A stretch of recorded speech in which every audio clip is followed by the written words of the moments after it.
हम निकालते जल्दी से मैथ्यू चैप्टर उसका 15 का 13, कोई निकालेगा जल्दी से। लेकिन बहुत लोगों को आज ये जानने की जरूरत है कि हमारी लाइफ में ये बंधन आता क्यों है। आप बाइबल पढ़ने वाले लोग भी, प्रार्थना करने वाले लोग भी कई बार अपनी लाइफ के अंदर कर्जे में, बीमारियों में, समस्याओं में, बंधन में चले जाते हैं। लेकिन आज पवित्र आत्मा ऐसे लोगों के ऊपर से बंधन तोड़ना चाहता है। अगर आप मार्केट से एक पौधा लेकर अपने घर में लगा रहे हैं, रीजन क्या है, वो बंधन क्यों पड़ता है? जब आप मार्केट से एक पौधा लेकर आए हैं और आपने अपने घर के प्लांट में लगा दिया है, वहां पर गमले में लगा दिया है उस पौधे को, लेकिन अगर आप उसकी केयर नहीं करेंगे तो वो पौधा सूख जाएगा। इसलिए जिस दिन आपके अंदर बीज बोया गया, आप पौधे बनकर चर्च में बैठे हैं। आप समझ रहे हैं कि नहीं? लेकिन आपको अब अपनी आत्मा की केयर आपको खुद करनी है। अगर आप पौधे में खाद, पानी, हवा नहीं डालेंगे तो पौधा सूख जाता है। मैं उन लोगों के लिए खास कर बात कर रहा हूं जो लोग नहीं जानते परमेश्वर को।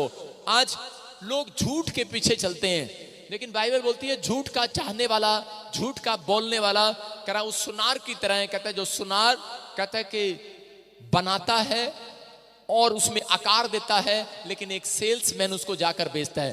कहता है दोनों सुनार, और इस तरह से झूठ का बोलने वाला, चाहने वाला, गढ़ने वाला, बनाने वाला स्वर्ग नगरी से बाहर होगा। बहुत लोगों ने झूठ की बातें सुनी है कि नहीं जी, पेड़ को छू लो चंगे हो जाओगे, गले में पटा बांध लो तुम ठीक हो जाओगे, अपने बालों में 2 प्रकार की रबड़े डाल लो तुम्हारी चोटी लंबी हो जाएगी। एक आया मेरे पास आज, बोला जी मेरे सिर पे हाथ रख दो मेरे बाल आ जाए। मैंने कहा सलमान खान के तो आए नहीं, तेरे कहां से आ जाएंगे? बोला खैरा जी नहीं जी नहीं, मुझे विश्वास है। मैंने कहा फिर रखवा ले भाई हाथ। आप समझ रहे हैं? अगर आप खुद केयर नहीं करेंगे अपने बालों की तो भाई साहब वो उड़ेंगे ही, गंजे ही होंगे, चाहे जितनी मर्जी बार हाथ रखवा लो। मैं उनकी बात नहीं कर रहा हूं, एक कुदरती देन है। मैंने सुना है, मैंने बहुत बार सोचा कि मेरे बाल आगे आगे के उड़ जाएं, पीछे पीछे के रहें। लेकिन क्यों सुना था? क्योंकि मैंने 8वीं क्लास में सुना था जिसके बाल आगे के नहीं होते वो बहुत अमीर आदमी होता है। Hallelujah, hallelujah, hallelujah. आप समझ रहे हैं? लेकिन 10वीं में मैंने सुना जिसके यहां से गंज होती है वो ज्यादा, उससे भी अमीर होता है। और मैंने 12वीं में सुना जिसके होते ही नहीं वो तो करोड़पति होता है। मैंने कहा अच्छा, झूठ की बातें, झूठ बोलते हैं, कुछ कुछ किसी भी बहम पर चल पड़ते हैं। लेकिन बाइबल इस बात के लिए बोल रही है कि जो बात मैंने नहीं की वो उखाड़ दी जाएगी, जो पौधा मैंने नहीं लगाया वो उखाड़ दिया जाएगा। कहता है अगर आप झूठ के पीछे चलते हैं तो बाइबल बोलती है कि वो चर्च में से उखाड़ दिया जाएगा, इस संसार में से उखाड़ दिया जाएगा। वो पौधा मैंने लगाया ही नहीं है। कुछ लोग बोलते कहते पादरी साहब वो देखो जी आपके चर्च में आता था, अब तो आ ही नहीं रहा आजकल। मैंने कहा अच्छा। मैंने कहा गॉड ब्लेस यू। नहीं यार कोई बात नहीं, ये यीशु मसीह ने पौधा लगाया ही नहीं था मेरे चर्च में। Hallelujah, hallelujah. आप समझ रहे हैं कि नहीं? परमेश्वर का आत्मा बोल रहा है, कह रहा है जो पौधा मैंने नहीं लगाया वो उखाड़ दिया जाएगा। अगर आज आप वचन के ज्ञान को नहीं रखेंगे, इसलिए आपके घर में प्रॉब्लम्स आती हैं, समस्याएं आती हैं, इसलिए बंधन में पड़े हैं। लेकिन अगर आज आप वचन को सुन रहे हैं और मान रहे हैं, आज ही पवित्र आत्मा आपके घर में चमत्कार कर रहा है। चर्च आमीन, आमीन, बोलो आमीन, आमीन। हाथों को उठाओ, बोलो आज का वचन कह रहा मेरे पौधे को पेड़ बनाए, पेड़ बनाए यीशु के नाम में, यीशु के नाम में। मैं कह रहा हूं कि आज जितने लोग वचन को सुन रहे हैं उनके बच्चे जो पौधे हैं वो पेड़ बनकर जाएंगे और आपके पेड़ों पर फल लगने वाले हैं यीशु मसीह के नाम में। हाँ जी, हाँ जी, सुनेंगे। उसने उत्तर दिया, हाँ, हर पौधा हाँ, जो मेरे स्वर्गीय पिता ने नहीं लगाया हाँ, उखाड़ा जाएगा। बोलो हालेलुया, हालेलुया। कह रहे जो वचन को नहीं मानता, कह रहे परमेश्वर के जो पौधा मैंने नहीं लगाया वो उखाड़ दिया जाएगा। चाहे कोई मुझे आज सिंगापुर से, मलेशिया से, थाईलैंड से, बॉम्बे से, यूरोप से, ऑस्ट्रेलिया, इंग्लैंड, न्यूजीलैंड से देख रहा है। बहुत सारे लोग 15 साल की उम्र में मर जाते हैं, बहुत सारे लोग 50 साल की उम्र में मर जाते हैं, 70 भी पार नहीं कर पाते। क्योंकि मैं आपको बता रहा हूं कि परमेश्वर ने आशीर्वाद दिया था 120 साल तक के लोग जीवित रहें। बहुत कम लोग हैं जो 100 साल पार करते हैं।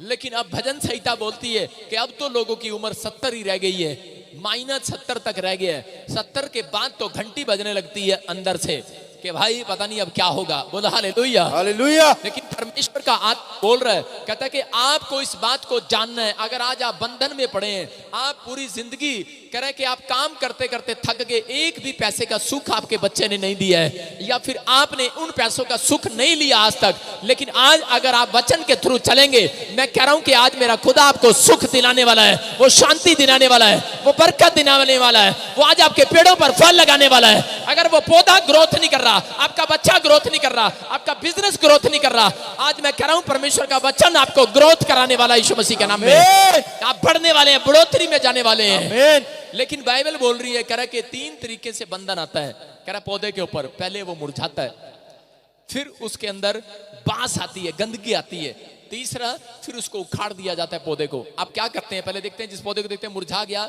और स्मेल भी आने लगी और उसको उखाड़ कर बाहर फेंक देते हैं।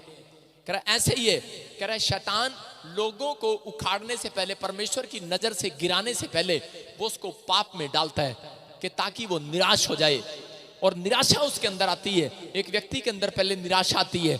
आप सीख सकते हैं, इस बात को समझें, अगर निराशा किसी औरत के अंदर नहीं आएगी तो दुष्ट आत्मा कभी भी उसके अंदर नहीं आ सकती। पहले सबसे अंदर आपके निराशा आती है।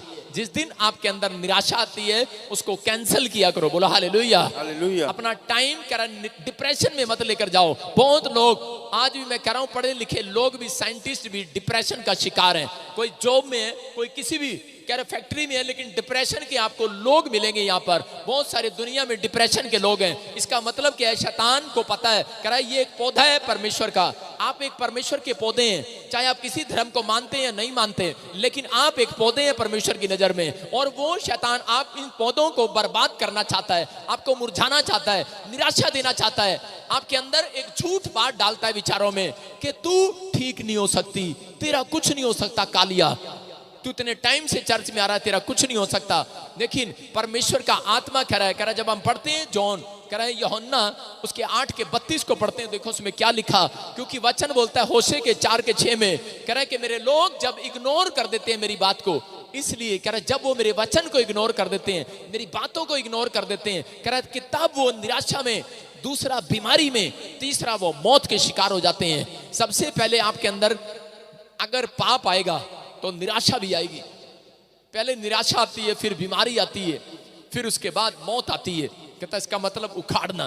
शैतान चाहता है कि ये लोग किसी तरीके से उखड़ जाएं धरती से, लेकिन पवित्र आत्मा आज उखड़े हुओं को फिर से बसाने के लिए जा रहा है यीशु मसीह के नाम में। वो परमेश्वर आपके जीवन में कह रहा है, कहता है अगर आपने आज का वचन सुनकर इग्नोर कर दिया अपनी लाइफ को तो आपके लिए खतरनाक बात है। लेकिन जितने लोग कह रहा इग्नोर नहीं कर रहे हैं, एक्सेप्ट कर रहे हैं यीशु के वचन को कि मैं सत्य को जानकर जाऊंगा। आज सत्य क्या है, परमेश्वर का आत्मा कह रहा है वो स्वतंत्र होने वाले आज बीमारियों से यीशु मसीह के नाम में। वो स्वतंत्र होने वाले। अपने हाथों को उठाओ और कहो कि आज मेरा छुटकारा होगा यीशु मसीह के नाम में, छुटकारा होगा। हाँ जी, हाँ जी, पढ़े। तुम सत्य को जानोगे और सत्य तुम्हें स्वतंत्र करेगा। बोलो हालेलुया, हालेलुया। यहाँ पर लिखा, कह रहा तुम सत्य को जानोगे, सत्य तुम्हें स्वतंत्र करेगा। कौन करेगा? एक आदमी था और बड़े टाइम पहले जब मैं यमुनानगर में एक विश्वासी था और चर्च में जाता था, तो उस समय में, हरियाणा की बात बता रहा हूं, तो उस समय में एक औरत के अंदर दुष्ट आत्मा थी और मैंने उसको बोला कि बहन तू ना यीशु मसीह पर विश्वास कर और ये तेरे फैमिली में से दुष्ट आत्मा चली जाएगी। लेकिन वो झूठ का शिकार थी। कह रही नहीं नहीं, हमारे गांव में ना एक महुए का पेड़ है, महुए का, वहां हाथ रखते हैं ना, वहां भूतड़ियां भी निकल जाती हैं और आदमी भी निकल जाता है। मैंने कहा अच्छा। वो महुए के पेड़ के पास मैं भी गया था जब मैं प्रभु को नहीं जानता था। लेकिन क्या हो गया, मैंने उसको 2-3 बार बताया। मैंने कहा तेरी हालत बहुत खराब होती जा रही है, तुझे दुष्ट आत्मा इधर पटकती है उधर पटकती है और तू कितने समय से परेशान है। मैंने कहा मेरी बहन तू महुए के पेड़ के पास नहीं, तू जीवन देने वाले परमेश्वर के पेड़ के पास चल। आज मेरे साथी तुझे जिंदगी मिलने वाली है यीशु मसीह के नाम में। लेकिन उसके अंदर झूठ के विचार थे और मैंने उसके लिए प्रार्थना किया। मैंने कहा परमेश्वर इसकी हालत देखी नहीं जाती। जब आप बीज बोते हैं, बहुत लोगों को आप सुसमाचार सुनाते हैं, अपने पति को बताते हैं, अपनी सास को, अपने बहू को बताते हैं, लेकिन आप घर आकर रोते हैं कि अब तक भी ये चर्च में मेरे साथ नहीं जाता है। रीजन क्या है? क्योंकि जब आप बीज बोते हैं कभी भी कह रहा है आप उसके लिए प्रार्थना नहीं करते। किसान जब बीज बोता है ना, अपने घर पे जाके प्रार्थना ये करता है इस बार मेरी खेती में फल आए। सारे बोलो हालेलुया, हालेलुया। आप जब किसी को सुसमाचार सुनाते हैं या किसी को यीशु के बारे में बताते हैं, आप घर जाकर प्रार्थना किया करो उस व्यक्ति के लिए, ईमानदारी से 7 दिन करो। मैं कह रहा हूं कि 8वें दिन रिजल्ट आने वाला है चर्च यीशु मसीह के नाम में। जब मैंने उसके लिए प्रार्थना किया 7 दिन मैंने प्रार्थना किया तो 8वें दिन क्या हुआ, और वो दौड़ा दौड़ा आया, वो बोलता है, कह रहा यार चर्च में ले चल अपने साथ। मैंने कहा क्या हो गया भाई? कह रहा यार आज महुए के पेड़ के पास जा रहा था मैं अपनी पत्नी को लेके, कि उसको दिखा के लाऊंगा। कह रहा वो महुए का पेड़ रात को कोई चोरी काट के ले गया। हालेलुया। किसके पास जाते हैं, किसके पास जाते हैं? उस पेड़ के पास। कह रहा वहां पे लकड़ी की जरूरत होगी किसी को, चोर आए हुए थे भाई साहब, लकड़ी का पेड़ ही काट के लेके, कहते हैं हमारा तो पेड़ भगवान ही काट के ले गए। मैंने कहा झूठ के शिकार हैं लोग, उनको नहीं पता। कह रहे कहां गया हमारा भगवान? कह रहे भगवान ही काट लिया। भाई साहब आपकी रक्षा कौन करेगा? आप समझ रहे हैं कि नहीं? मैं यही बात बता रहा हूं कि परमेश्वर का आत्मा कह रहा है झूठ के शिकार नहीं होना। अगर आप झूठ के शिकार हैं, इसीलिए दुष्ट आत्माएं आपके ऊपर हैवी हैं।